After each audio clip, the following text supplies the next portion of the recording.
የምነግራችሁን ነገር ማመን ስለሚከብዳችሁ ጆሮአችሁን ሰጥታችሁ ለጥቂት ደቂቃ ከእኔ ጋር ቆዩ። የእመቤታችን የድንግል ማርያም በዓል በእስልምና ስም ፋጢማ ማርያ ተብሎ የሚከበርባት አስገራሚ በሆነ የሻማ ብርሃን የሚያከብሩባት አንዲት አስገራሚ ሀገር አለች።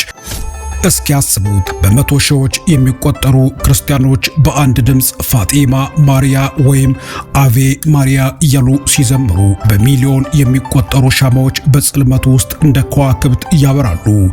እንዲያውም ለማመን በሚከብድ ሁኔታ በሺዎች የሚቆጠሩ ምዕመናን ክርስቲያኖች ለ30ና ለ40 ኪሎ ሜትሮች በጉልበታቸው እየተሳቡ ቅድስት ድንግል ማርያም ስፍራ ሲገሰግሱ ስታዩ ይህ የት ሀገር ነው ያለሁት ብላችሁ ራሳችሁን የምትጠይቁባት አንዲት አስገራሚ ሀገር አለች።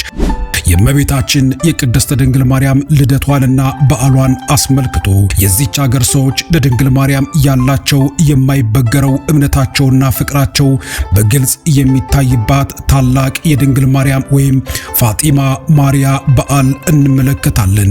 ይህ ድንቅ በዓል በየት ሀገር የሚከበር ይመስላችኋል? እስኪ ገምቱ። በአረብ ሀገር ወይም ደግሞ በመካከለኛው ኤስያ ሊመስላችሁ ይችላል። ነገሩ ከዚህ በተቃራኒ ነው።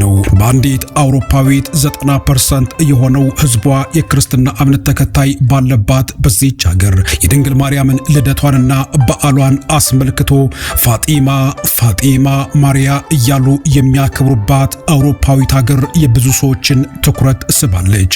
ይህን ሁሉ ኃይልና የብርሃን ድግስ የምታዩት ከኢትዮጵያ ውጭ ረቤት ሀገር ነው የሚያስብል አስደማሚው የፋጢማ ማርያ በዓል ወደሚከበረባት ስሟ ሲነሳ ዘምረው ወደማይጠግቡባት ምድር እናመራለን። ሰላም ውድ የንጋት ኮከብ ሚዲያ ቤተሰቦች፣ በዛሬው ዝግጅታችን የእመቤታችን ድንግል ማርያም የልደቷን በዓል አስመልክቶ ፋጢማ ማርያ ብለው የሚያከብሩባትን ሀገር በተመለከተ በዚያ ያለውን አከባበርና ድንግል ማርያምን ለምን ፋጢማ ብለው መጥራት እንደቻሉ አስገራሚ የአከባበር ስነ ስርዓት የሚያስቃኝ ዝግጅት ይዤላችሁ ቀርቤያለሁ። አብራችሁኝ እንድትቆዩ ስጋብዛችሁ ለዚህ ቻናል አዲስ የሆናችሁ ሰብስክራይብ በማድረግ መረጃዎች ሲለቀቁ ፈጥነው እንዲደርሷችሁ የደወል ምልክቷን በመጫን ላይክ እና ሼር በማድረግ ወዳጅ ቤተሰብ እንድትሆኑ በቅድሚያ የምጋብዛችሁ ሙልጌታ ስዩም ነኝ። ንጋት ኮከብ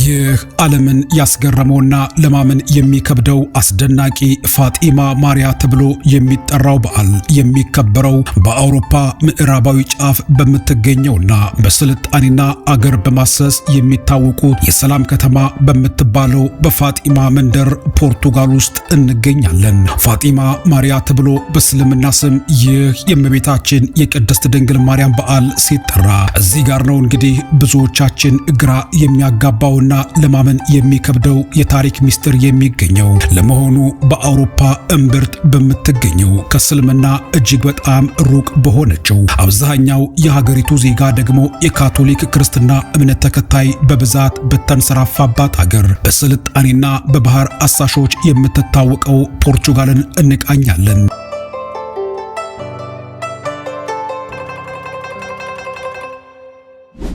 ይህ ታላቅ መንፈሳዊ ስፍራ እንዴት በነቢዩ መሐመድ ልጅ ስም ፋጢማ ተብሎ የእመቤታችን ቅድስት ድንግል ማርያም በዓል ሊጠራ ቻለ?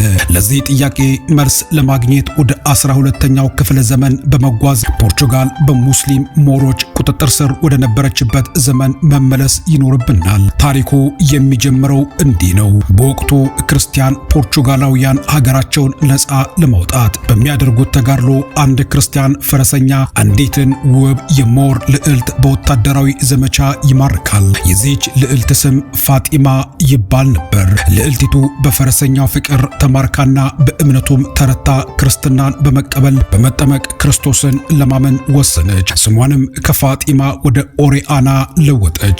ሆኖም ግን በአጭር ጊዜ ውስጥ በሞት ስትለይ ባለቤቷ በታላቅ ሐዘን ሆኖ የተቀበረችበት መንደር በሷ ስም መታሰቢያነት ፋጢማ ተብሎ ሊጠራ ቻለ። ይህ ስም ለዘመናት ሳይለወጥ ቆይቶ እመቤታችን በ1917 ዓመተ ምህረት በዚህ ስፍራ ለሕፃናቱ መገለጧ በዓለም ታሪክ እጅግ መነጋገሪያ ሆኖ ነበር። እመቤታችን ቅድስት ድንግል ማርያም ለሶስቱ ታዳጊዎች የተገለጠችበት ስሙን ለዓለም ሁሉ የታወቀና የማይረሳ አደረገው። ይህ ፋጢማ የተቀበረችበት የመካነ መቃብር አካባቢ ይህ በራሱ ትልቅ ምልክት ነው። እመቤታችን ቅድስት ድንግል ማርያም ለዓለም የሰላም መልእክትን ለማስተላለፍ የመረጠችው ስፍራ መሆኑ ፋጢማ የሁሉንም ወገን ትኩረት የምትስብ ልዩ መንፈሳዊ መድረክ አደረጋት። ዛሬ ፋጢማ ስትባል የፖርቹጋላውያን ልብ በእመቤታችን ፍቅር የሚረታው ብቻ ሳይሆን ያ የጥንቱ የታሪክ ቁስል በሰላም የዳነበትን ምስጢር ጭምር የሚያስታውስ ነው። በዚህ ስፍራ የሚታየው የድንግል ማርያም ፍቅር ከማንኛውም የዓለም ክፍል ለየት ያለና እጅግ አስደናቂ ነው። በዓሉ ሲቃረብ መላው ፖርቹጋላውያን በጸሎትና በጉጉት ምድሪቱ ትናወጣለች። የፋጢማ ማርያ በዓል ለፖርቹጋላውያን የሕይወታቸው ትርጉም ናት። እንደ ሩቅ ቅዱስ ሳይሆን እንደ እናታቸው፣ እንደ ሀገር ጠባቂያቸውና እንደ ብርሃን መሪያቸው እመቤታችን ቅድስት ድንግል ማርያምን እያሰቡ ፋጢማ ማርያ እያሉ ይዘምሩላታል።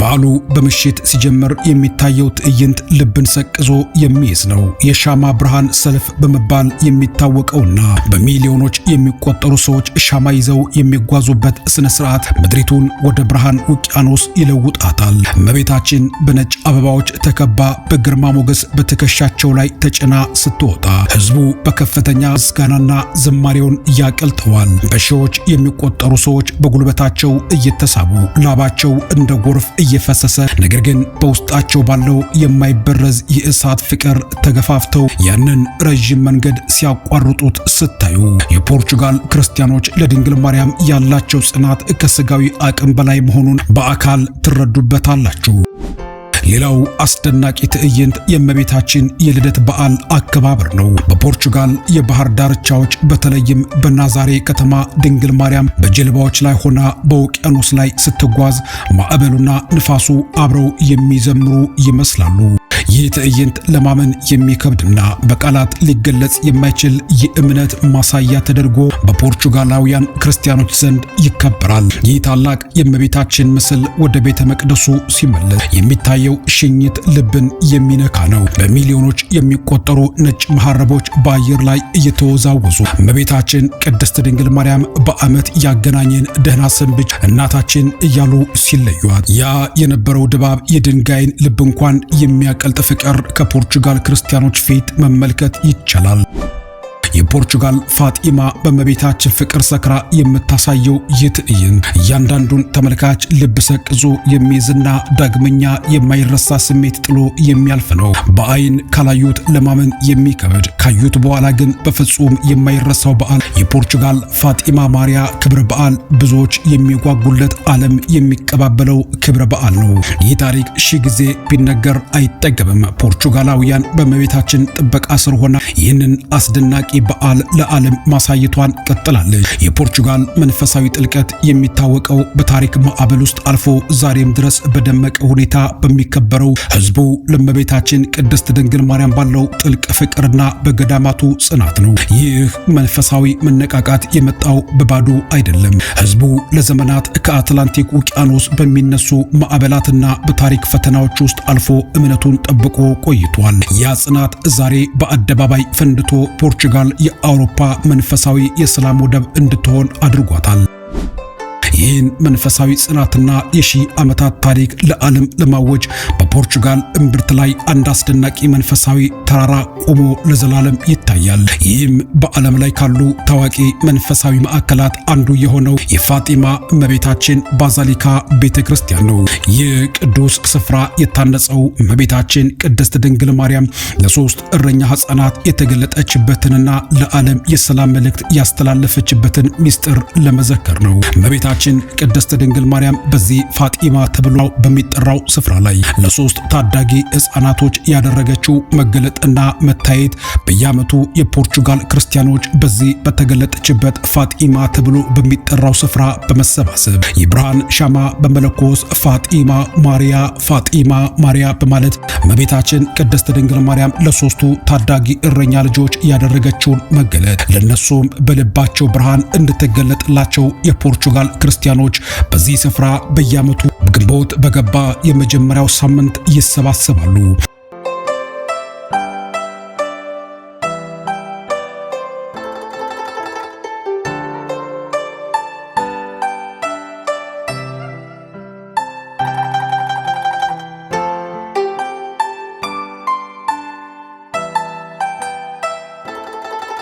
በዚህ ቦታ ላይ የተገነባው ይህ ግዙፍ ቤተክርስቲያን የታነጸው ቀደም ሲል ኮቫዲ ኤሪያ በሚባለውና እረኞቹ በጎቻቸውን በሚጠብቁበት ስፍራ ላይ ሲሆን ይህ ቦታ በ1917 ዓመተ ምህረት ሰማያዊው ብርሃን በምድር ላይ የበራበት ታሪካዊ ስፍራ ነው። ዛሬ ግን ያዝቅ ያለ ሜዳ የድልና የግርማዊነት ማማ ሆኗል።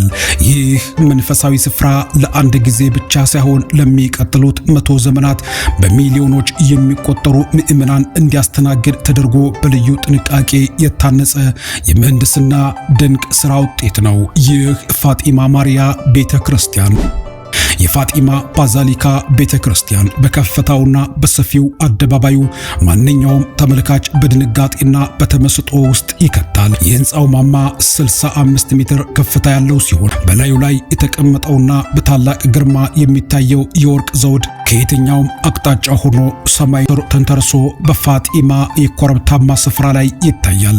ግንባታው ከበርካታ ዓመታት በፊት ቢጀመርም በየጊዜው በሚደረጉ ጥንቃቄ የተሞላባቸው ማስፋፊያዎች ዛሬ በሚያስደንቅ ሁኔታ ተጠናቋል። ህንፃው ሙሉ በሙሉ በፖርቹጋል ነጭ ድንጋይ የተለበጠ ሲሆን የህንፃ ጥበቡ የመጨረሻው ጥግ ተደርጎ ይወሰዳል። በታችኛው ክፍል ደግሞ እመቤታችን ቅድስት ድንግል ማርያም የተገለጠችላቸው ሶስቱ ታዳጊ እረኞች ማለትም የሉሲያ የፍራንሲስኮና የጃሲንታ አጽም የሚያርፍበት ክፍል በውበቱና በዝምታው ገነትን የሚያስታውስ መንፈሳዊ ድባብ አለው። ባዚሊካው ከውጭ ሲታይ የግርማዊነትና የቅድስና መንፈስን የሚያላብስ ሲሆን በውስጡ የሚገኙት የእብነ በረድ ስራዎችና የወርቅ ቅብ ዘንጎች የሰማያዊውን መንግስት ክብር በምድር ላይ ያሳያሉ። በዚህ መንፈሳዊ ግርማ ካለው የፋጢማ ማሪያ ቤተ መቅደስ ወጣ ብለን ስንመለከት አደባባዩ በሚሊዮን በሚቆጠሩ ክርስቲያኖች ተሞልቶ ሻማዎቻቸውን ለኩሰው እንደ ጎርፍ የሚፈስ የብርሃን ማዕበል እየተመለከቱ ፖርቹጋላውያን እመቤታችን ቅድስት ድንግል ማርያምን ግንቦት በገባ በመጀመሪያው ሳምንት ፋጢማ ማሪያ እያሉ ለእመቤታችን ቅድስት ድንግል ማርያምን ምስጋናን ያቀርባሉ። ምስጋናን ማቅረብ ብቻም ሳይሆን ኢትዮጵያውያኖች እንደምናደርገው በእመቤታችን የልደታ በዓል ሰሞን ስለት በመሳል ለቀጣይ ለከርሞ እንዲያደርሳቸው ፖርቹጋላውያን ይሳላሉ። ስለታቸው የደረሰላቸው ደግሞ ስለታቸውን ቃል ለመፈጸም በጉልበታቸው በእንብርክክ ከቤተ መቅደሱ ግቢ ጀምሮ እስከ መቅደሱ ድረስ በመጓዝ እመቤታችን ቅድስት ድንግል ማርያም ያደረገችላቸውን ነገር በመመስከር የፖርቹጋል ክርስቲያኖች የሚያሳዩት ስነ ስርዓት የብዙ ሰዎችን ትኩረት ይስባል።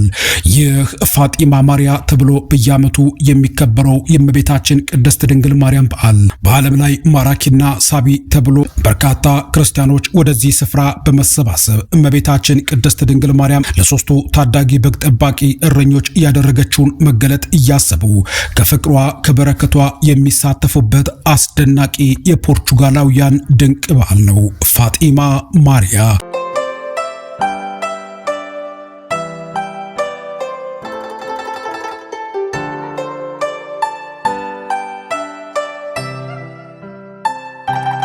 ውድ የቻናላችን ቤተሰቦች በፖርቹጋል ያለውን የፋጢማ ማሪያ በዓል አከባበርን በተመለከተ የሚያስቃኘውን ዝግጅት ነበር ያቀረብኩላችሁ። በሌላ ጊዜ በአዲስ መረጃ ወደ እናንተ እስክመለስ ድረስ ለዚህ ቻናል አዲስ የሆናችሁ ሰብስክራይብ በማድረግ መረጃዎች ሲለቀቁ ፈጥነው እንዲደርሷችሁ የደወል ምልክቷን በመጫን ላይክ እና ሼር በማድረግ ወዳጅ ቤተሰብ እንድትሆኑ እየጋበዝኩ የምሰናበታችሁ ሙልጌታ ስዩም ነኝ።